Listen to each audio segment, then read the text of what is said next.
Silahkan duduk, shalom. Senang jumpa lagi karena Tuhan, amin. Pantas tambah megah, saya baru tahu. Ternyata dipanjangin 11 meter. Wow, puji Tuhan. Baik, kita diberkati melalui pujian penyembahan, saatnya melalui firman Tuhan. Warta yang ada pada Anda, di sana judul hari ini atau tema hari ini, hal hadiratnya membawa pemulihan. Saudara-saudara, penekanan pada penulisan dan juga pengantar Bapak Gembala mengarah pada hadirat. Saya tadi pagi lebih mengarah pada pemulihan. Karena kita berada di tahun penebusan dan pembebasan alias pemulihan. Kita berada di tahun pemulihan seutuhnya. Mencakup ya seutuhnya finansial, sosial, family, keluarga, dan secara personal dalam hidup kita masing-masing. Kita rindu dimerdekakan roh, jiwa, tubuh. Amin. Oke. Dengan sebutan tahun Yobel. Tepatnya 13 September tahun lalu akan berakhir 3 Oktober tahun ini. Nah, saudara-saudara, masih ada 2,5 bulan setidaknya. Karenanya saya mengarah pada tahun Yobel. Tahun pemulihan seutuhnya. Bukan berarti hal hadirat lepas sama sekali. Ada singgungan tetap tentang hadirat Tuhan, ya. Mari kita awali dengan Yoel 2. Nanti baca lengkap 18 hingga 27. Untuk saat ini saya langsung ke 23 hingga 27. Harap saya punya waktu lebih. Saya tadi dapat berita dari Pak Kubing. Katanya Pak Julius kalau khotbah bisa 1/4 bahkan 1,5 jam. Enggak amin ya, enggak apa-apa, oke.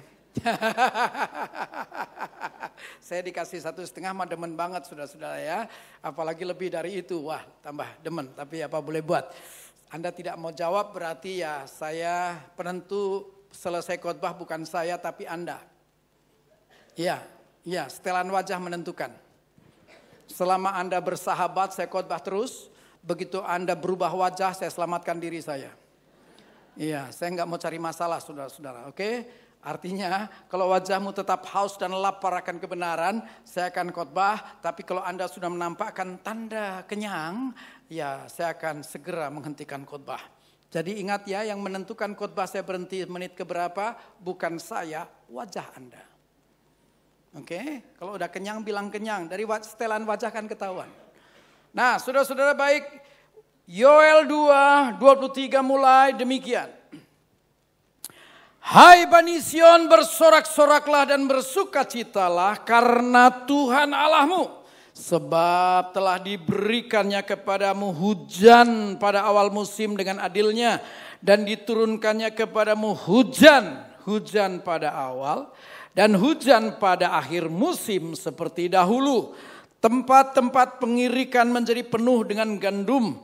Dan tempat pemerasan kelimpahan anggur dan minyak.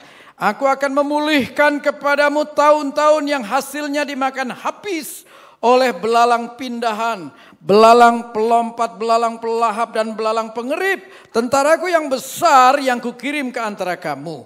Maka kamu akan makan banyak-banyak dan menjadi kenyang. Dan kamu akan memuji-muji nama Tuhan Allahmu yang telah memperlakukan kamu dengan ajaib. Dan umatku tidak akan menjadi malu lagi untuk selama-lamanya. Kamu akan mengetahui bahwa aku ini ada di antara orang Israel. Dan bahwa aku ini Tuhan Allahmu dan tidak ada yang lain. Dan umatku tidak akan menjadi malu lagi untuk selama-lamanya. Puji Tuhan. Nah, saudara-saudara, tahun Yobel pastinya tidak populer. Karena tahun Yobel kalau diterjemahkan mudah itu tahun ke-50. Lalu apa urusannya dengan kita? Nah, saya bacakan dulu ya. Imamat 25 ayat 10 mengatakan begini. Kamu harus menguduskan tahun yang ke-50 dan maklumkan kebebasan di negeri itu bagi segenap penduduknya. Itu harus menjadi tahun Yobel bagimu. Dan kamu harus masing-masing pulang ke tanah miliknya dan kepada kaumnya. Nah, saudara-saudara, tadi firman Tuhan bukan dari Imamat. Firman Tuhan tidak pernah kadaluarsa. Setuju? Ketika dibacakan, ketika diberitakan berlaku masa kini. Berarti ayat tadi mengarah pada kita. Berarti bicara tahun Yobel adalah bagian dari aktivitas gereja nih. Anak-anak Tuhan.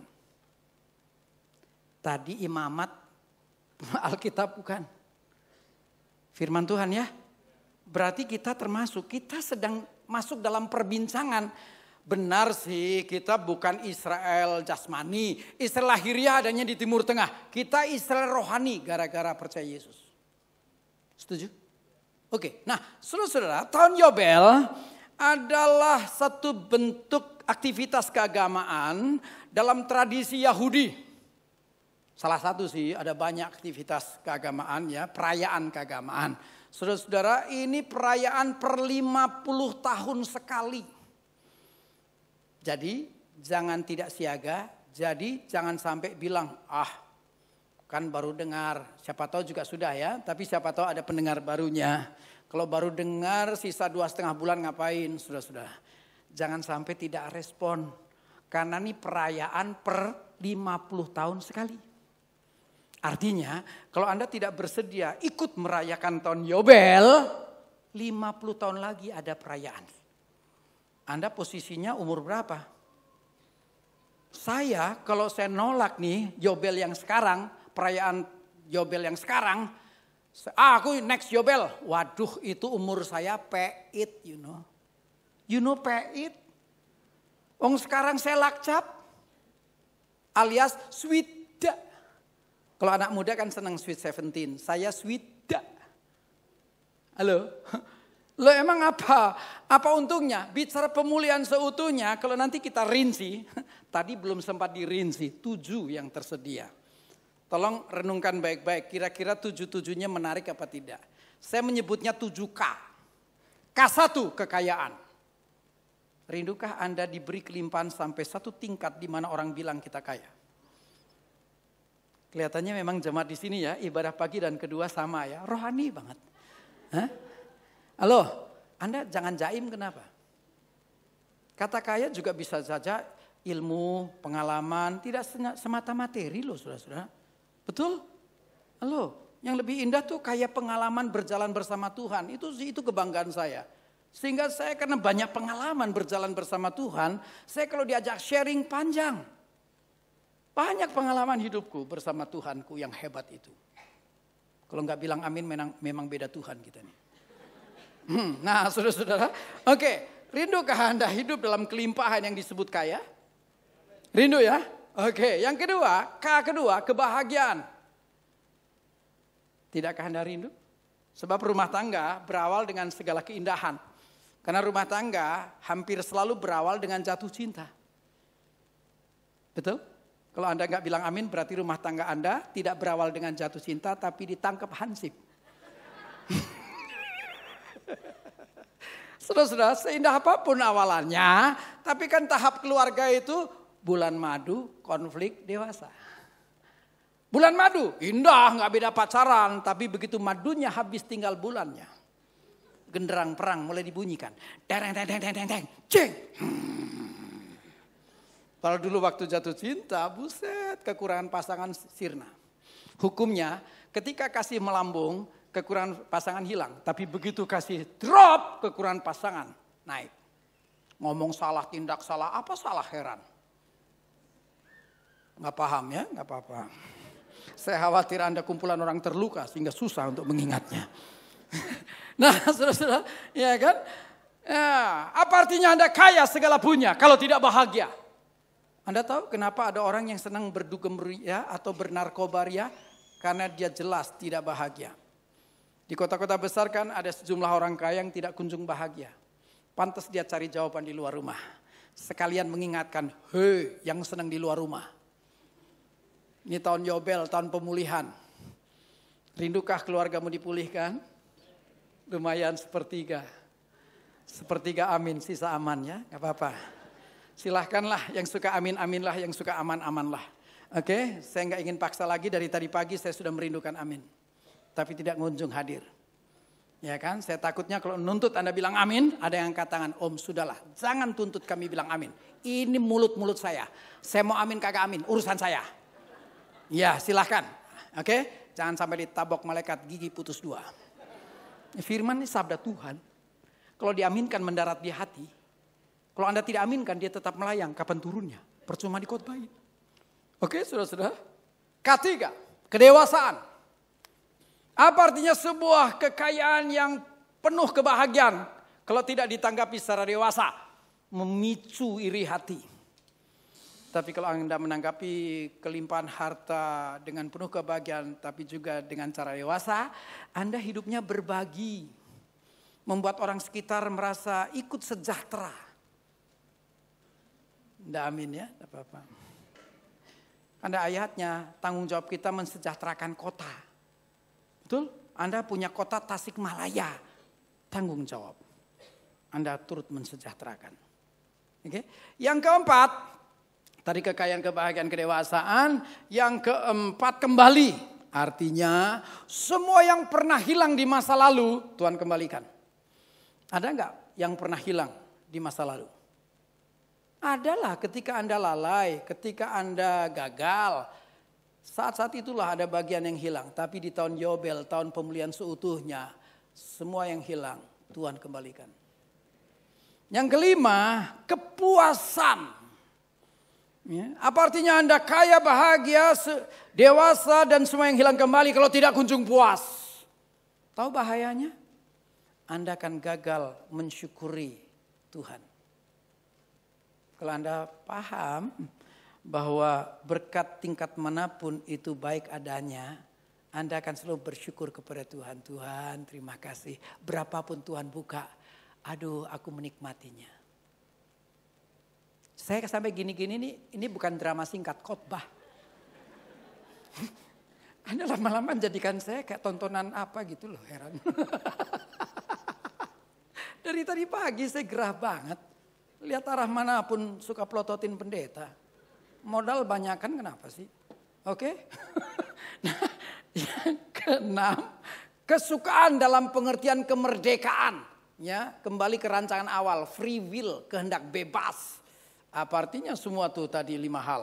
Tapi kalau tetap ada bagian yang terkendala. Dan yang ketujuh, kemuliaan. Karena kita ahli waris kerajaan. Amin, kita pangeran dan putri kerajaan. 7 loh yang tersedia. Nah, karenanya simak baik-baik ya. Tahun Yobel, tadi tahun yang ke-50. Betul? Ingat perayaannya per 50 tahun sekali. Untuk mencernanya tentu karena jarang didengar.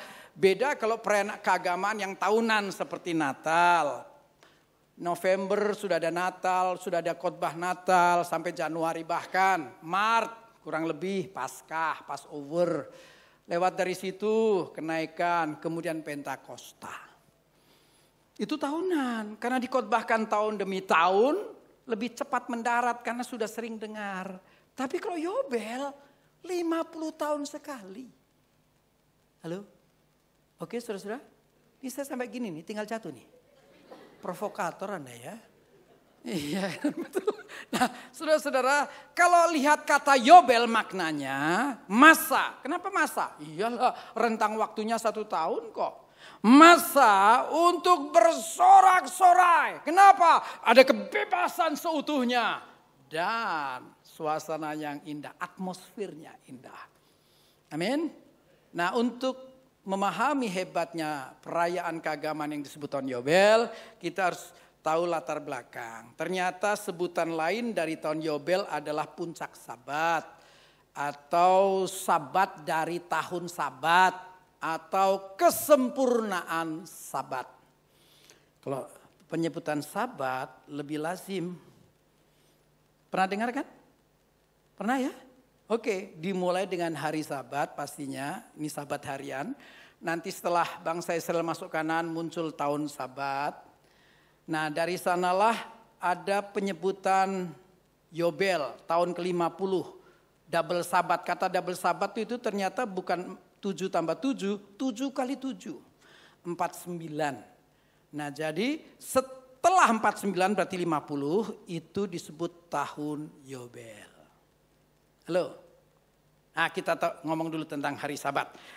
Hari sabat, ayatnya dulu ya, dari Keluaran 20. Keluaran 20 ayat 8 hingga 11 mengatakan begini.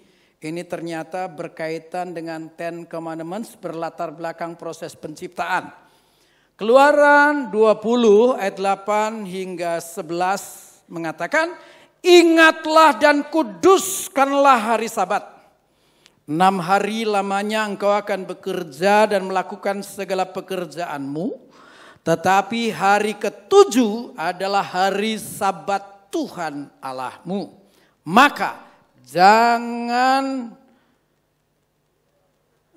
melakukan segala sesuatu pekerjaan engkau atau anakmu laki-laki atau anakmu perempuan atau hambamu laki-laki atau hambamu perempuan atau hewanmu atau orang asing yang ada di tempat kediamanmu. Sebab 6 hari lamanya Tuhan menjadikan langit dan bumi, laut dan segala isinya, dan ia berhenti pada hari ke-7. Itulah sebabnya Tuhan memberkati hari Sabat dan menguduskannya. Pernah dengar hari Sabat? Walaupun nanti diterjemahkan di masa kini, ya Sabat aslinya sih hari Sabtu. Tapi kemudian diterjemahkan hari Minggu pun bisa dimengerti sebagai hari Tuhan, saudara-saudara. Walaupun nanti perkembangannya lebih hebat lagi dong. Kan Anda tahu dong melalui lagu. Hari ini harinya Tuhan, nanti disebut hari Senin, hari Selasa, harinya Tuhan. Buset, sapu rata saudara-saudara. Tapi kalau melihat latar belakang sesungguhnya hari Sabat, hari ke-7, ya itu hari Sabtu. Nah saudara-saudara, hari Sabat. Ini hari di mana setiap orang percaya belajar fokus dengan Tuhannya. Tadi kan dijelaskan 6 hari Allah bekerja, hari ke-7 hari perhentian.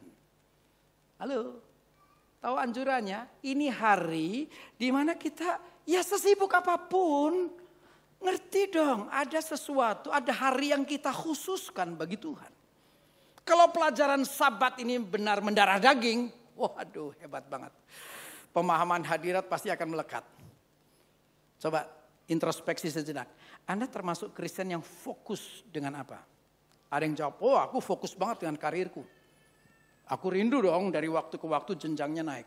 Aku fokus banget dengan bisnisku. Masa aku kaki 5 nanti tahun kesekian jadi kaki 7. Maunya jadi hebat lah. Kalau bisa miliarder atau triliuner lah. Pengusaha yang diversifikasi usahanya bisa di segala bidang gitu ya. Ada yang fokus pada studi. Anak muda kan fokus dong. Tapi Sabat itu bicara, pelajaran Sabat itu sebuah pelajaran di mana umat Allah itu fokus dengan Tuhannya. Kebayang kalau Anda selalu fokus dengan Tuhan? Pemahaman fokus dengan Tuhan, loh termasuk aktivitas apapun Anda mendahulukan Tuhan. Kita tidak mengandalkan kuat gagah manusia. Sampai perkara kecil pun kita, kalau Anda semakin intim, ya, Anda sering kali ngobrol, sering kali bertanya, sekecil apapun yang Anda akan lakukan. Tuhan adakah berkenan? Kalau Tuhan bilang, enggak. Baiklah Tuhan, pasti ada pilihan lain yang lebih menarik. Enggak, amin ya, enggak apa-apa. Oh God, beri kesabaran. Dari tadi pagi loh saudaraku, nasib banget dah pelayanan di Tasik. Mahal, amin, mahal. Ya, iya amin jalan-jalan, amin raja guguk. Nah saudara-saudara, jadi fokus dengan Tuhan. Imajinasikan saja deh kalau Anda biasa fokus dengan Tuhan. Anda sih awalnya kan percaya, umat percaya. Tapi semakin fokus dengan Tuhan di segala bidang kehidupan, tingkat pengenalannya pasti meningkat. Gara-gara meningkat, Anda pasti gak puas. Aku mau next level. Entering the next level, naik kelas. Aku gak mau hanya orang percaya saja. Aku ingin menjadi orang percaya yang mempercayakan hidup sepenuh dalam tangan Tuhan. Pak Bambang, maju lagi boleh Pak? Ini Pak Bambang Napitupulu. Ada temanku namanya Pak Bambang. Tapi ternyata Napitupulu. Ini asli Jawa ya Pak ya. Tadi sempat saya kira dari Pak Kubing orang Batak Pak. Karena cara mimpin pujiannya hebat Pak. Ya sampai ku kagum-kagum. Oke. Puji Tuhan. Nah saudara-saudara. Ini saya jadikan alat peraga. Ini menggambarkan Kristen secara pribadi. Saya Chris Muntu, orang percaya. Tapi kan aku di tahun-tahun awal terkondisi untuk fokus dengan Tuhan. Karena saya harus menjalani masa transisi yang sangat berat. Berat karena meninggalkan kemewahan, kan saya latar belakangnya akuntan perusahaan Amerika. 33 tahun, 34, 35 tahun lalu income bulanan gotiao. Zaman dolar 1.100. Banyak gotiao 33 tahun lalu. Banyak. Pokoknya asal bunyi tiao banyak. Oke. Ya kan? Yang dikit kan kue tiao. Oke. Karena aku fokus dengan Tuhan dan aku semakin kenal pribadinya, aku naik kelas dari orang percaya menjadi orang percaya yang mempercayakan hidup sepenuh dalam tangan Tuhan. Jadi Pak Bambang ini mewakili Tuhan, ini tangan Tuhan. Anda umat percaya? Sudahkah jadi orang percaya yang mempercayakan hidup sepenuh dalam tangan Tuhan? Kebayang kalau ini mewakili hidup Anda? Anda orang percaya yang mempercayakan hidupmu, keluargamu, anakmu, bisnismu, apa yang ada padamu dalam tangan Tuhan. Tuhan yang diberi kepercayaan. Menurut Anda bakal bertanggung jawab enggak? Halo? Misalnya Pak Bambang. Saya satu ketika pergi terus saya percayakan mobil saya ke Pak Bambang. Kira-kira Pak Bambang langsung praktek rally Paris Dakar atau menjaganya. Mumpung dipinjemin. Halo? Pak Bambang aja paham. Apalagi Bapak di sorga. Dia lebih paham apa yang baik untuk anak-anaknya. Amin. Saya sembari khotbah, sembari bercanda. Harap lucu. Tapi enggak ternyata. Enggak apa-apa. Enggak apa-apa. Saya sering lucu dan gagal ya. Kalau saya sukses terus saya ganti. Enggak pendeta. Stand up comedy.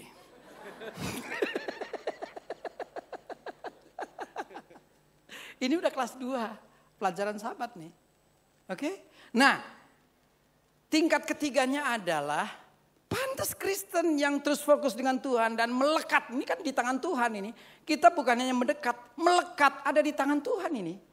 Pantas dia mengalami transfer of spirit, impartasi dari Roh Kudus.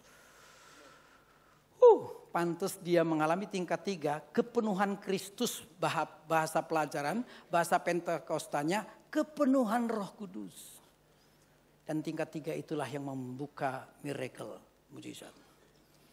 Lawatan, hadirat, ya sudah ada di sana. Sudah ada di sana. Halo? Indah bukan? Terima kasih Pak Bambang. Horas. Horas wong Jawa.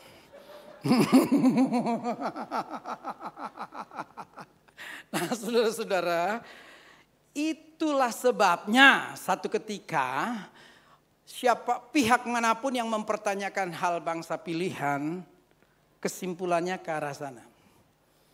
Anda pernah ikut Holy Land enggak? Yang pernah ikut Holy Land, per Jumat matahari tenggelam, Sabat dimulai. Per Sabtu matahari tenggelam, Sabat diakhiri. Sudah berabad-abad mereka mempertahankan Sabat. Dan ketahuilah, itu yang menjadi kesimpulan kenapa bangsa pilihan hebat. Karena mereka fokus dengan Tuhannya. Semakin mereka bergaul dengan Tuhan, semakin nampak pembelaan Tuhan. Kalau tidak, dikilas oleh musuh yang ada di sekitarnya. Ingat saja bangsa pilihan, pernah dia tidak punya negara. Dalam kondisi diaspora. Kita di luar negeri tanya, kamu dari mana? Indonesia. Lihat peta, ada. Bayangkan satu ketika, orang mana? Israel. Mana? Peta di dunia digelar nggak ada Israel. Sembarang kamu. Kasihan banget ya. Ini muka memelas, kasihan kan? Tapi heran, dalam kondisi diaspora mereka survive. Kan kita sudah ikut dulu sekolah ya, banyak penemuan hebat-hebat. Begitu ditelusuri siapakah dia? Yahudi, bangsa Israel. Nah, zaman berdiri negara Israel kan ya umur berapa sih? 48 ya? Saudara-saudara, ya ampun, saya baru sadar kemudian bahwa tidak mudah mereka mendirikan negara Israel. Memang ada sebuah lembaga yang memicu diaspora ini pulang ke negerinya dalam rangka mendirikan negara Israel. Dan ternyata mereka perlengkapannya itu sangat sederhana. Saya tahu dari saksi sejarah loh saudaraku, karena mereka ketemu di Singapura di Marina Bay tiap tahun. Saya dalam anugerah Tuhan 2 kali hadir. Tiap tahun loh mereka ada pertemuan. Ya, ketika saya hadir, salah satunya jenderal yang memimpin perang tahun 67 ada. Hadir, cerita tentang sejarah berdirinya, tentang banyaknya peristiwa. Sebenarnya kalkulasi apapun mereka tidak mungkin menang. Karena perlengkapannya sederhana. Ingat dong, waktu negeri kita berusaha mengusir penjajah, bambu runcing lawan persenjataan canggih. Jauh kan? Halo? Bambu runcing lawan senjata penjajah. Ini bambu runcing lawan tank ini bukan jauh. Wow. Iya saudaraku. Yang bisa menyangatkan kan orang Jawa Timur. Anda Jabar jadi diajak ngomong Jawa aja susah. Kalau Jawa Timur kan wow. Kamu gimana capek? Capek. Kamu nunggu lama? Lama. Malang begitu Jawa Timur. Monyong, pelintir, muncrat. Bambu runcing lawan tank ini bedanya wow, saudara-saudara. Nah masih Kris Buntu segala gaya. Saya khotbah di Makassar langsung lidah Indonesia Timur sisipan Bugis. Iya, saya di Jawa Timur langsung gaya Madura. Jawa Timuran. Bandung langsung Sundaan, ya kan? Banyumas sing pating blok kuduk nyong ya bisa. Iya, kalau cemplok anak kene, iya. Saudara-saudara, jauh saudara-saudara. Ya diceritakan sejumlah mujizat lah ya. Atau yang paling populer dan mendunia sifatnya itu perang tahun 67. 6 hari. Jumlah Israel ketika itu 3 juta. Jumlah bangsa Arab sekitar 300 juta. 1:100. Tapi heran, dikepung, diserang arah manapun menang. Diserang dari Mesir, dataran Sinai jatuh. Itu kalau tidak dihentikan PBB, Kairo jatuh. Sudah di pinggiran Kairo, saudaraku. Kenapa PBB menghentikannya? Sebuah negara, kalau sampai ibu kotanya diduduki, berarti jantungnya udah ketusuk. Cap! Berarti sejarah bangsa itu akan tetap dipermalukan sampai kapanpun. Dihentikan oleh PBB dengan catatan digelar Camp David. Perjanjian Camp David.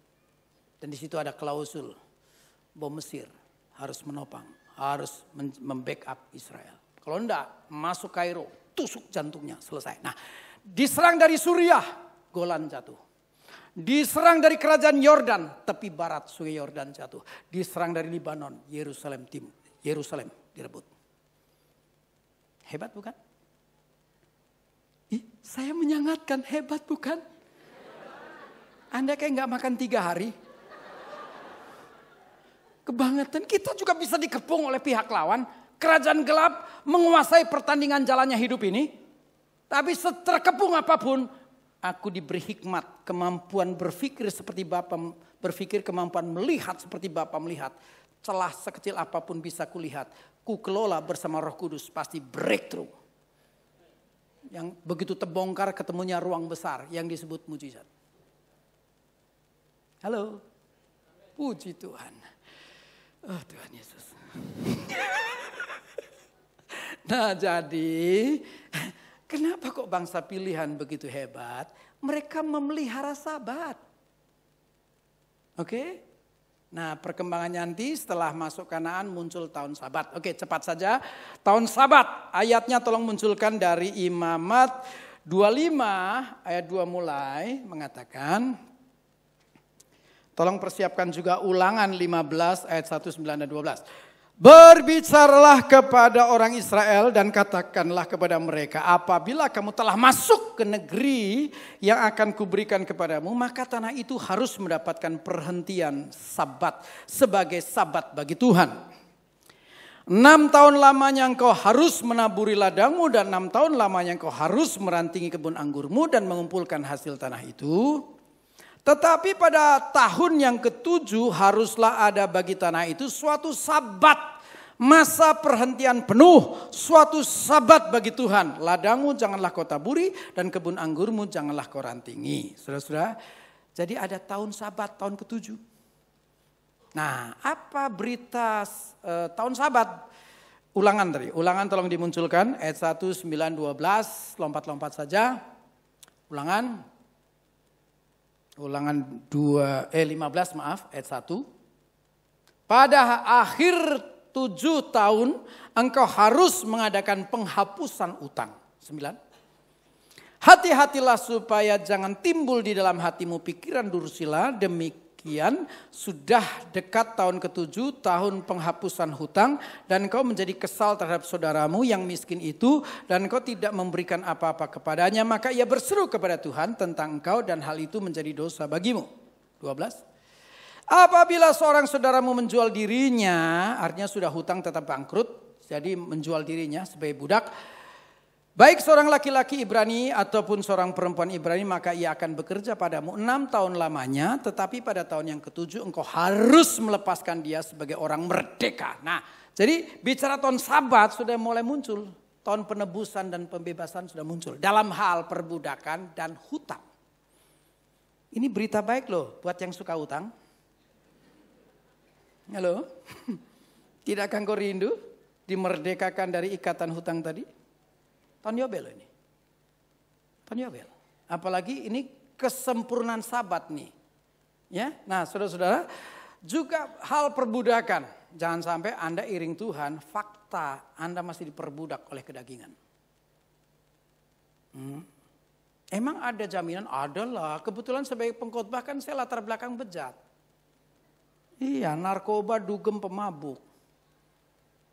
Halo, dari 4 poin saya nggak mungkin jadi hamba Allah.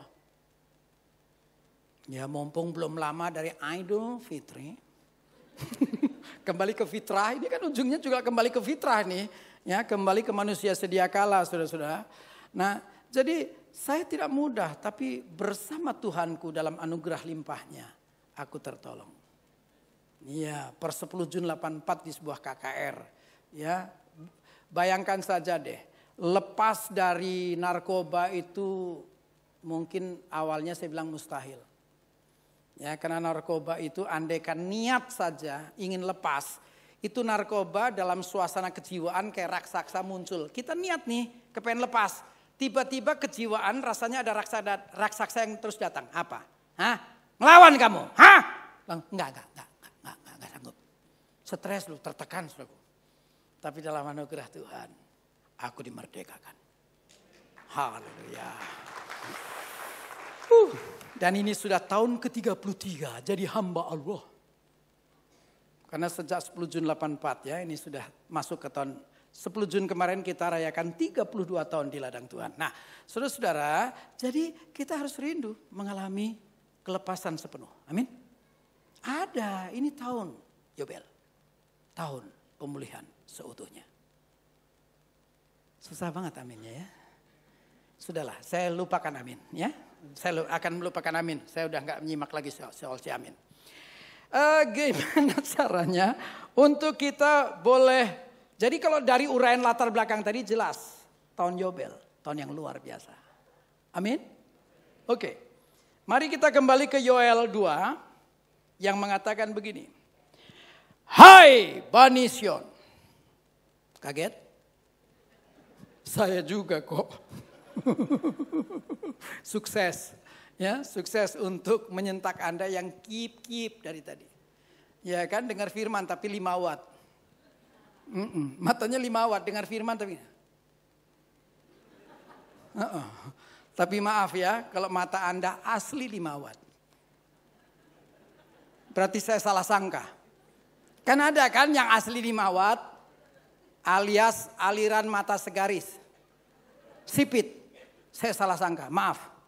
Tapi ada aliran mata segaris, tolong jangan minder. Karena Anda hidup di negeri yang penuh dengan mujizat. Iya, di Indonesia nih aneh kan. Orang yang mata sipit, pinter atau cepat dapat duit. Yang mata lebar nggak dapat duit. Mujizat banget ya ini Indonesia nih. Aneh nih negeri. Aneh banget ya. Dan Anda mata lebar jangan pulang jahit mata, awas. kuncinya kerja keras, Zaman dulu kan orang Chinese matahari belum terbit, jam 4 dia udah bangun buka toko. Sementara mata lebar, setelah matahari terbit baru bangun. Ketinggalan rezekinya saudara-saudara. Oke. Nah, dikatakan begini, hai Bani Sion, bersorak-soraklah dan bersukacitalah karena Tuhan Allahmu. Anda dari tadi bersorak-sorak dan bersukacita? Benar nih. Bersorak dulu, Anda bersorak gak? Anda kan kata lain, kata apa ya? Kata kontranya bersorak kan berbisik. Berbisik kan lirih. Bersorak itu kan suara yang di volumenya diangkat. Kita bersorak tidak hanya dalam praise semata. Ternyata worship dan pray juga. Itu yang nanti dalam Alkitab disebut dengan Gregorio. Bicara tentang tingkat kewaspadaan iman yang tinggi. Halo, saya khawatir ya. Ada yang masuk gereja sebenarnya sudah masuk kategori bersorak. Tapi sayang tidak disertai sukacita. Coba simpulkan, orang yang bersorak tanpa kesukaan, apa namanya? Kegaduhan tanpa makna. Mungkin gak? Mungkin ada orang teriak-teriak sorak-sorak. Ih, ngapain lu teriak-teriak sorak-sorak? Nggak apa-apa, iseng, kenapa? Harusnya Anda bersorak penuh dengan kesukaan. Ada yang bilang, oh pasti dong Pak, mana ada bersorak tidak disertai emosi. Loh, kalau salah paham, bersorak disertai emosi, itu kan nggak lebih dari sumpah serapah. Geram dan amarah, caci maki. Dasar cicak cacing capung. Caci maki, aslinya kan anjing babi bangsat, saudaraku ya. Ya supaya kelihatan rohani kan jadi cicak, cacing, capung. Kan Tuhan ciptakan marga satwa dengan maksud baik. Tapi kadang buat umpatan. Ya kan, kalau orang Surabaya bilang jangkrik, itu jangkrik. Kalau Jakarta bilang lu berani ngadalin buaya. Dirinya dibilang buaya, orang lain kadal. Saya nggak tahu di Tasikmalaya apa jadinya tuh. Halo, naon? Kelihatannya ada juga nih Tasikmalaya punya ya. Ya udah jangan diungkap Ci. Sebab semakin lafalnya jelas mungkin sering dipakai. Nah saudara-saudara, jadi ternyata Alkitab bilang bersorak-soraklah dan bersukacitalah karena Tuhan Allahmu. Pertanyaan jadi gini, kenapa kok satu ketika ada orang Kristen yang bersorak-sorak dalam kesukaan? Karena dia sadar Tuhan itu baik. Cara memujinya enggak asal, cara menyembahnya enggak asal, cara berdoanya pun bukan kayak orang malas. Karena ada orang ngakunya berdoa itu kan komunikasi vertikal. Tapi kan ada orang berdoa kayak malas ngomong. Tuhan, haleluya. Terus pakai hilang lagi beberapa saat. Terus kaget banget. Iya Tuhan, kemarin ya Tuhan, anu. Saya kalau jadi malaikat gemes nih mau ngomong apa enggak sih? Gua tabok juga nih. Gak sopan banget ngomong sama Baginda Raja. Berani Anda ketemu Jokowi, Pak Jokowi.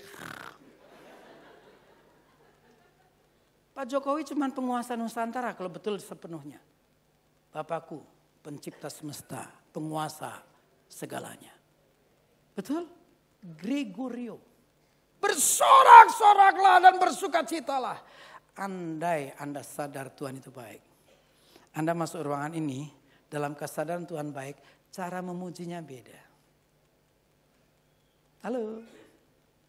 Betul? Iya dong, orang yang segenap hati memuji Tuhan beda. Karena ada yang memuji Tuhan tidak segenap hati.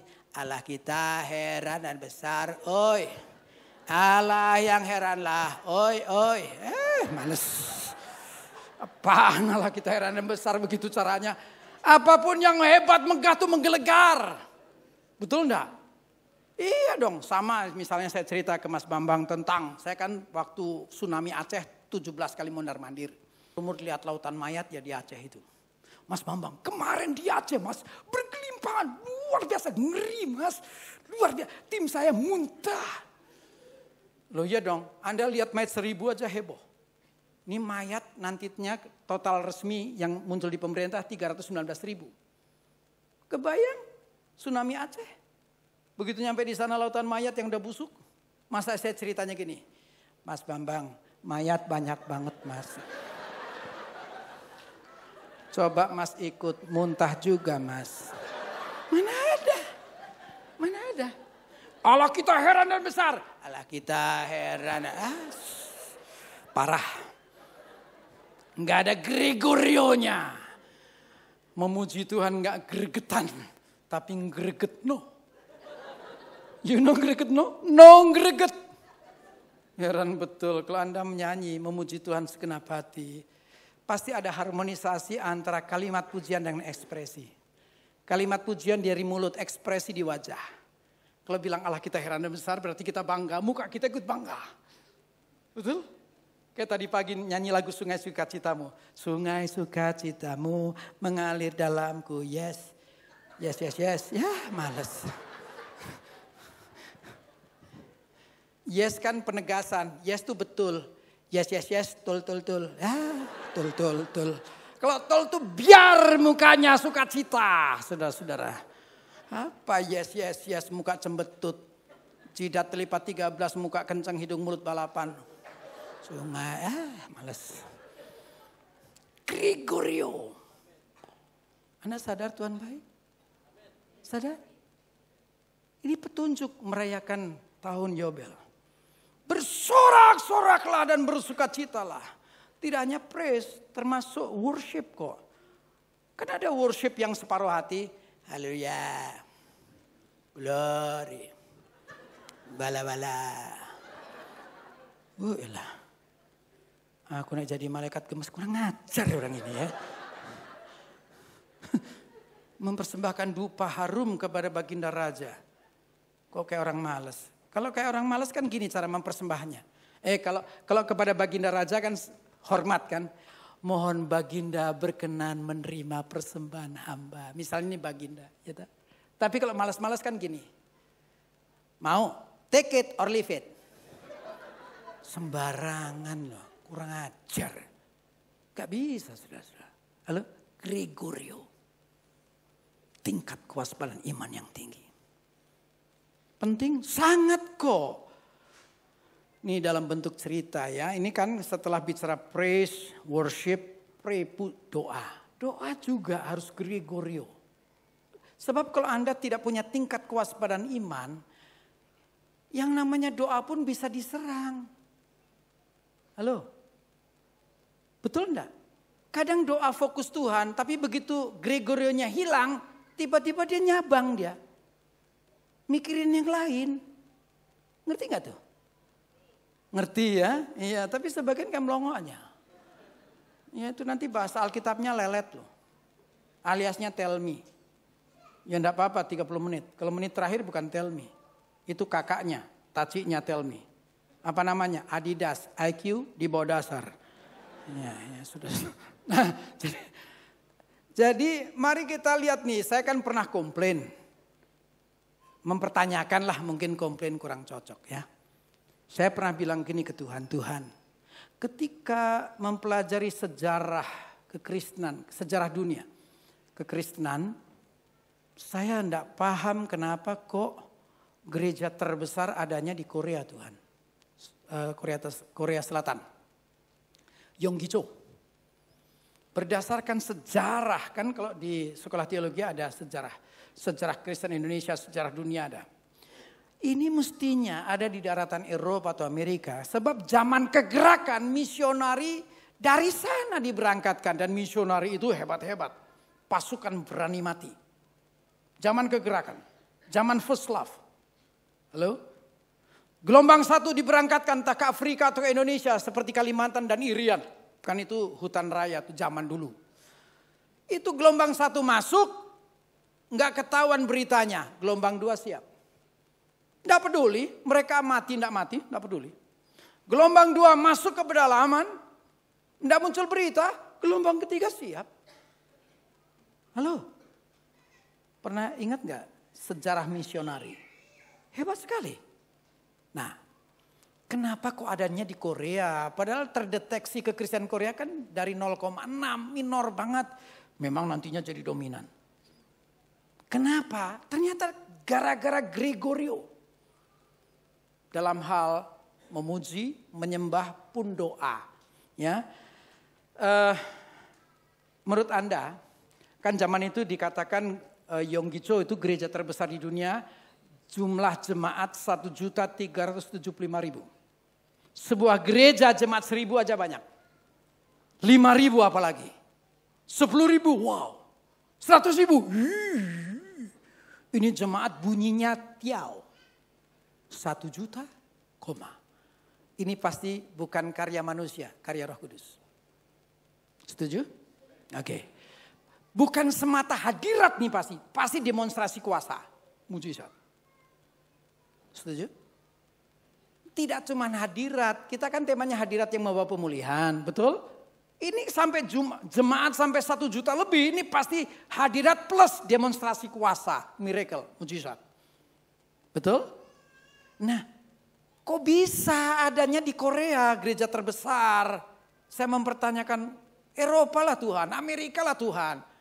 Ternyata, pertama sih dalam bentuk pengajaran saya dengar. Kan saya setelah bertobat, langkah 1 SOM, Soul of Ministry. Nanti langkah 2 petamburan, teologi petamburan, saudara-saudara ya. Satu angkatan dengan Pendeta Yosia, Pendeta Gilbert, Pendeta Japarlin Marbun, Ketua Sinode sekarang dan seterusnya. Nah, mau ngomong apa kok sampai ke situ tadi? Korea. Awalnya sih di SOM, Pak Yakob Nahway menceritakan tentang bukit doa di Korea. Pasti lawatan Tuhan, pasti mujizat Tuhan, banyak sekali cerita. Tapi kok ada yang aneh di ceritanya Om Yakob. Pernah Om Yakob ngomong saya, adikku, di bukit doa Korea yang hebat itu, tidak ada pohon kecil adikku. Masa Om? Masa sih Om? Penasaran gak? Penasaran gak? Mau dengar kenapa? Mau kan? Tapi saya belum mau cerita. Saya mau cerita yang lain dulu. Karena nantinya nyambung saudara-saudara ya. Nah,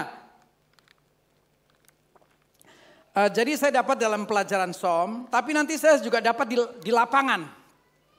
Jadi ketika saya bekerja sebagai akuntan perusahaan Amerika, Bechtel International Incorporated kan itu perusahaan raksasa, ekspatriatnya banyak. Ada bule, orang Eropa, ada juga Asia, Vietnam, Filipino, Malaysia, Thailand, Korea. Nah, yang saya mau cerita Korea.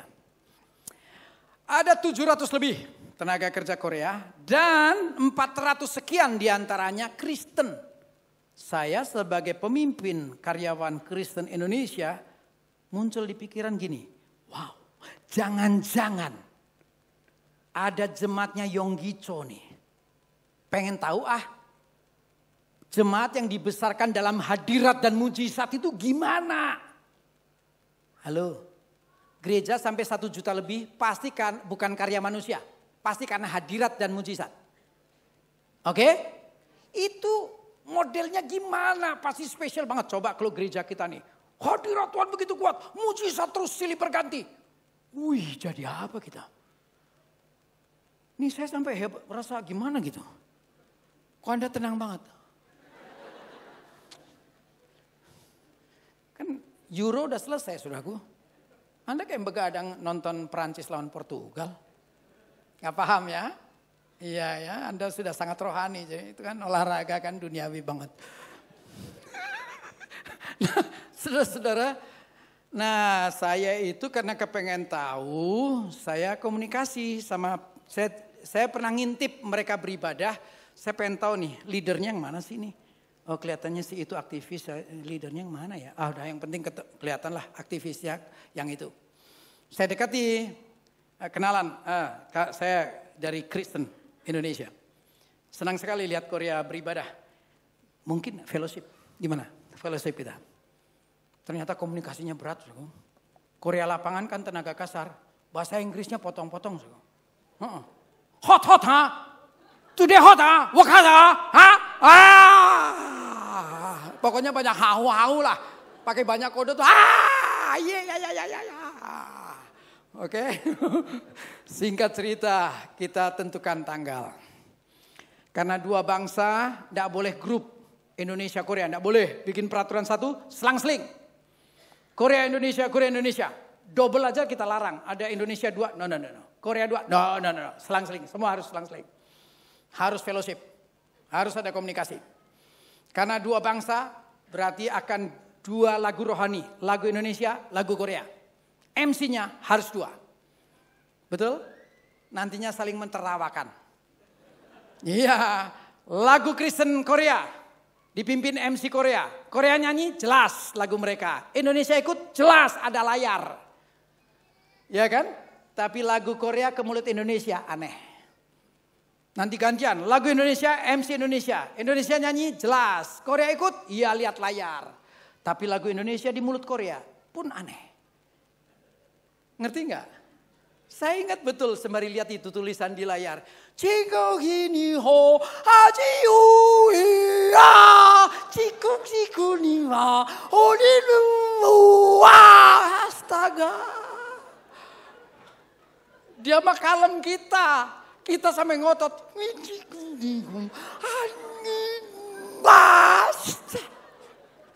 Kita nyanyi lagu Korea kiri kanan oleh. Kayaknya ngomong gini, lu apain lagu gua? Nanti gantian lagu Indonesia kan. Lagu kita kan enak-enak saudaraku ya. Di mulut dia jadi parah saudaraku. Nanti kita gantian oleh. Sem-sem maksudnya sama-sama ngerusak lagu, saudaraku. Wih, parah sekali. Ya, yang mau saya cerita adalah bagian liturgi yang disebut doa syafaat. Kursinya bangku, ini kan kursi satuan nih. Kalau bangku itu sekali duduk bisa 7-8 orang. Ngerti bangku nggak ya? Kan udah nggak ada sekarang bangku. Di gereja Katolik masih ada. Satu deret bisa 7-8 orang. Ya tergantung ukuran pinggang lah. Ya kalau pinggang saya 9 kali ya. Kalau pinggangnya Masang itu ya 5 kali sisanya. Sorry bro. Ya, yuk kelihatan banget di depan. Kalau pinggang saya kan 9 bisa. Pinggang bro kita ya tinggal 5. 6 maksimal. Ya 7 jatuh.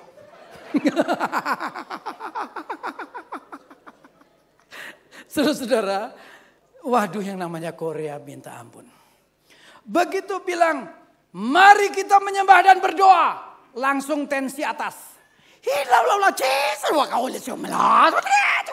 Kalau menyatakan sesuatu yang hebat tuh sampai, ampun. Dia dari duduk tegap nih langsung nukik sampai nukik. Nah Kristen Indonesia bukannya tambah nukik, tegak. Udah tambah tegak bukannya doa saling noleh. Gregorio. Pantas mereka menggoncang sorga, tingkap langit terbuka, hadirat kuat. Gregorio. Sebenarnya kalau saya khotbah dari Kolose menekankan hadirat ada 2, proskarterio dan Gregorio. Cuman karena ini masih tahun pemulihan, ya saya ambil sisi pemulihannya saja. Gregorio. Saya sampai mempertanyakan kenapa gereja terbesar ada di Korea. Bukan di Eropa, Amerika. Aku tidak paham Tuhan. Ternyata Kristen, tidak peduli Kristen Yonggicho atau bukan. Rata mereka begitu doa. Langsung Gregorio. Pantes. Dari 0,6. Mekar. Dominan di daratan Korea. Hadirat Tuhan kuat. Terjadi pemenangan jiwa besar-besaran. Amin. Bersorak-soraklah dan bersukacitalah. Itu petunjuk merayakan tahun Yobel. Halo? Ibadah selanjutnya jangan tidak Gregorio. Paling tidak sampai 3 Oktober tahun pemulihan seutuhnya. Amin. Harap-harap sih bukan batasannya 3 Oktober Sesudah itu tetap kita sadar ada di sini karena anugerah. Karena Tuhan itu baik. Cara memujiku dari hati yang paling dalam. Cara menyembahku, segenap hikmat rasa hormatku bagimu ya Tuhan, Raja di atas segala raja. Cara doaku, aku benar berkomunikasi karena aku ingin terus mendekat, intim bergaul denganmu. Cara dengar firman, haus dan lapar. Nih sementara saya memperdengarkan firman. Sebagian Anda masuk kategori Gregorio. Karena dari wajahmu jelas haus dan lapar akan kebenaran. Saya beri nama muka rakus. Iya, haus dan lapar akan kebenaran kan muka rakus. Iya, saya tahu pendeta belum siap, you udah mangap. Gregorio, itu dia. Sebagian kan malas kelihatannya rohaninya udah penyakitan. Oh iya dong, Anda kalau makan lahap tanda sehat. Tapi kalau udah malas makan, tanda-tanda sakit. Halo, apalagi begitu makan masuk mulut pahit. Rohaninya sakit. Halo, tersinggung? Tersinggung, punya harapan dipulihkan. Ya, kalau tetap tersinggung, tunggu selesai khotbah. Di luar sana tunggu, saya akan ketemu Anda. Kenapa? Ulur tangan, minta maaf, selesai. Nah, saudara-saudara, ayolah sambut Tuhan dengan sepenuh hati. Amin. Ntar dulu saya sembari penjajakan dan bertanya, masih punya waktu bolehkah? Masih boleh apa enggak Pak Wahyudi? 5 menit. Oh tuh kan cara kasih. Kan? Ya 5 menit. Kan tadi kita bahasanya baru kalimat pertama saudaraku. Ini kan ayat 23 saja bahasanya ada soal hujan dijelaskan. Adil dijelaskan. Seperti dahulu, ini bagian dari sejarah. Tentang hujan awal, hujan akhir. Belum ngomong 7 tadi. Ternyata Pak Wahyudi memang kasih. Itu mas sekaligus nyetop. Aduh Pak Wahyudi kirain gitu ya udahlah apa boleh buat saudara-saudara. Setidaknya Anda dapat petunjuk tentang tahun Yobel dengan latar belakangnya. Dengan kesimpulan, hebat banget yang namanya tahun Yobel. Dan aku masih ada peluang. Yang kedua, petunjuk merayakan. Tentang isi 7K, ya minimal sudah ada penyebutan. Sudah ada. Asal Anda mau merayakan tahun Yobel, 7 menantimu. Selamat membuktikan. Tuhan berkati. Haleluya.